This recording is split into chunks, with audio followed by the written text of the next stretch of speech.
జననేత మన ప్రీతమ ముఖ్యమంత్రి వర్యులు జగన్మోహన్ రెడ్డి గారి జన్మదిన సందర్భంగా ఇంత భారీ ఎత్తున తరలి వచ్చిన వైఎస్ఆర్ కాంగ్రెస్ పార్టీ శ్రేణులకి, మహిళా తల్లులకి, మన యువతకి, చిన్న పెద్ద అందరూ కలిసి వచ్చి ఒక వ్యక్తి కోసం, జగన్మోహన్ రెడ్డి గారు అనే వ్యక్తి కోసం ఇంతమంది స్వచ్ఛందంగా అభిమానంతో తరలి వచ్చినందుకు మీ అందరికీ చేతులు జోడించి కృతజ్ఞతలు తెలుపుకుంటా ఉన్నాం. మీరందరూ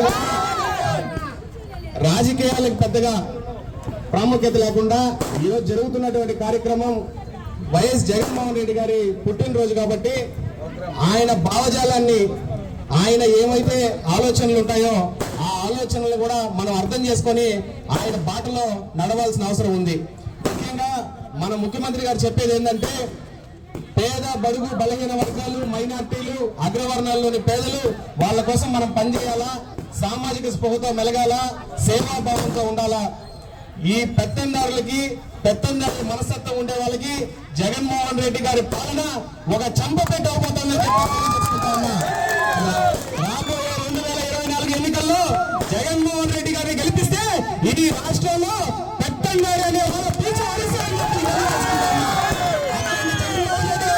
మనం ఆశీర్వదించాల్సిన అవసరం ఉందా లేదా ఒక్కసారి ఆలోచించుకొని కోరుకుంటా ఉన్నా. ఈ రోజు ఈ పాలనలో జగన్మోహన్ రెడ్డి గారిని చివరి పుట్టినరోజు, మళ్ళీ ఆయన పుట్టినరోజు